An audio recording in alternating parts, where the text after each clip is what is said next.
Prisonniers politiques, condamnations arbitraires, harcèlement judiciaire, liberté en recul, pillage, impunité, et maintenant une milice politique qui terrorise la population. Et que fait le pouvoir? Il voyage. Brazzaville, Luanda, Bujumbura, Libreville, Dar es Salaam. La diplomatie rapproche les nations lorsqu'elle prépare la paix. Elle devient un alibi lorsqu'elle sert seulement à gagner du temps. Celui qui dénonçait hier le contournement de la Constitution se trouve aujourd'hui devant une responsabilité historique. Pendant qu'il voyage, le projet de changement de la Constitution, lui, il n'est toujours pas abandonné. Dans un pays en guerre, ce projet est un risque de plus pour notre unité nationale, notre cohésion et notre souveraineté. Le renvoi de la loi référendaire au Parlement n'est ni un retrait, ni une concession, et encore moins un renoncement. C'est tout simplement un délai. Nous avons reporté les marches du 8 juillet, celles du 22 juillet, non par faiblesse, non par renoncement, par sens du pays, pour laisser une chance au dialogue, à la paix, à la raison. Qu'avons-nous reçu en retour? Le mépris, les moqueries, les manœuvres dilatoires, des promesses qui n'engagent que ceux qui y croient. Le temps des promesses est achevé. Vient celui des dates. Le 15 septembre, la coalition C64 organisera une marche pacifique sur l'ensemble du territoire national. Cette date n'a pas été choisie au hasard. Le 15 septembre, le Parlement ouvre sa session ordinaire. Il y a 10 ans, le 19 septembre 2016, l'opposition avait appelé à une marche, pour une raison identique à celle d'aujourd'hui. Empêcher qu'un président ne s'accroche au pouvoir en violant la Constitution. Cette marche avait été réprimée dans le sang. Une dizaine de morts, des centaines de blessés, des violences inouïes, des familles brisées. Ce jour-là, Félix Tshisekedi était dans l'opposition. Il dénonçait les manœuvres destinées à contourner la Constitution. Il dénonçait les artifices juridiques. Il dénonçait le glissement du calendrier. Il dénonçait la tentative du troisième mandat. Mais il n'avait pas marché. Le matin même de la mobilisation, il avait préféré s'envoler pour le Soudan. 10 ans plus tard, l'histoire se répète. Mais les rôles ont changé. Celui qui dénonçait hier le contournement de la Constitution se trouve aujourd'hui devant une responsabilité historique. La respecter lorsqu'elle limite son propre pouvoir. Ce renversement n'est pas anodin.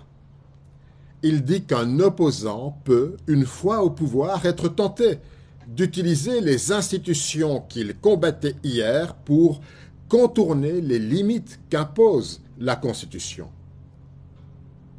Et ce retournement dit surtout ceci: le peuple n'oublie pas, l'histoire non plus, et elle juge toujours, tôt ou tard.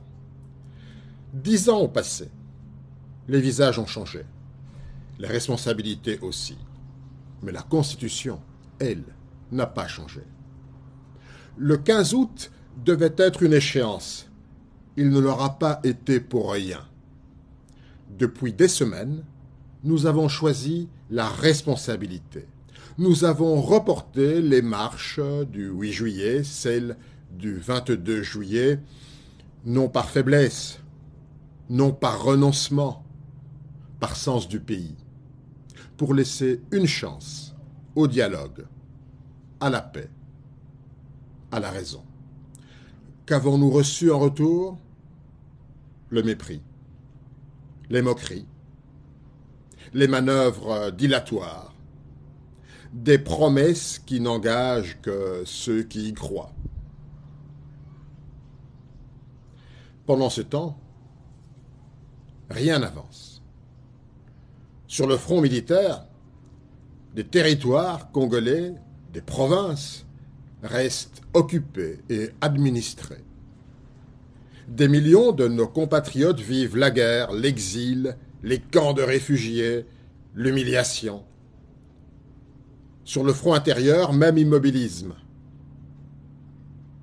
Prisonniers politiques, condamnations arbitraires, harcèlement judiciaire, liberté en recul, pillage, impunité, et maintenant une milice politique qui terrorise la population. Et que fait le pouvoir? Il voyage. Brazzaville, Luanda, Bujumbura, Libreville, Dar es Salaam. La diplomatie rapproche les nations lorsqu'elle prépare la paix. Elle devient un alibi lorsqu'elle sert seulement à gagner du temps. Et à chaque retour à Kinshasa, les mêmes questions demeurent sans réponse. Or, pendant qu'il voyage, le projet de changement de la Constitution, lui, il n'est toujours pas abandonné. Dans un pays en guerre, ce projet est un risque de plus pour notre unité nationale, notre cohésion et notre souveraineté. Le renvoi de la loi référendaire au Parlement n'est ni un retrait, ni une concession, et encore moins un renoncement. C'est tout simplement un délai. Ce renvoi ne répond pas à l'essentiel. Car le 28 juillet, dans son raisonnement, la Cour constitutionnelle a reconnu l'existence d'un pouvoir constituant originaire du peuple qu'elle présente aujourd'hui comme illimité et jamais épuisé, susceptible en théorie de conduire à l'adoption d'une nouvelle constitution. Le renvoi de la loi au Parlement n'efface pas ce raisonnement. Et c'est là que demeure le danger. La Constitution dit 2 mandats. 2, pas 3, pas par révision, pas par changement de constitution, pas par référendum, pas par artifice juridique. 2 mandats, point final.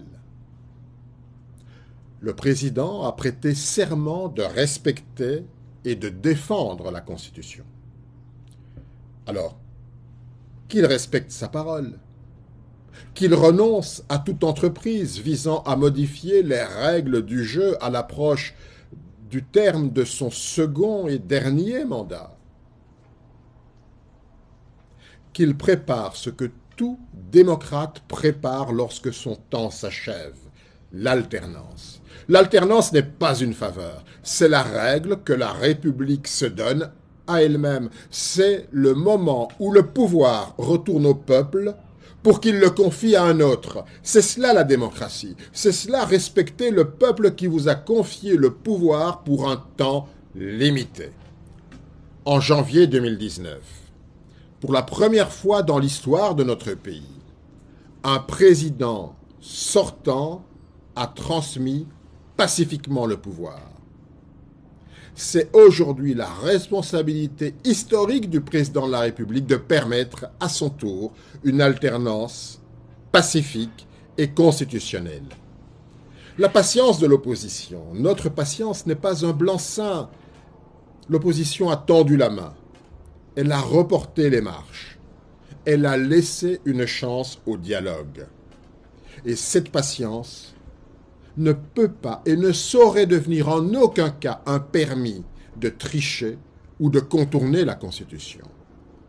Et les conditions d'un vrai dialogue, elles sont connues. Libérer les prisonniers politiques, lever les condamnations politiques, mettre fin au harcèlement judiciaire, rétablir les libertés publiques et accepter un dialogue véritablement inclusif sous une facilitation crédible et impartiale avec l'accompagnement des confessions religieuses, la SENCO et l'ECC, et l'accompagnement des partenaires régionaux et internationaux pour une garantie de bonne fin des décisions qui seront prises. Et surtout, dire clairement au peuple congolais: je respecterai la Constitution, je ne chercherai pas un 3e mandat. Une phrase. Quelques secondes. Si elle est si difficile à prononcer, alors les Congolais sont en droit de se poser la question et de se demander pourquoi. Nous ne voulons ni violence, ni chaos, ni vengeance. Cette mobilisation du 15 septembre sera pacifique, civique et républicaine. Nous appelons les manifestants, comme les forces de l'ordre, à bannir toute violence. La Constitution se défend dans le respect de la Constitution. Nous voulons éviter au Congo une nouvelle tragédie. Mais que personne ne confonde notre sens des responsabilités avec de la faiblesse. Le temps des promesses est achevé. Vient celui des dates.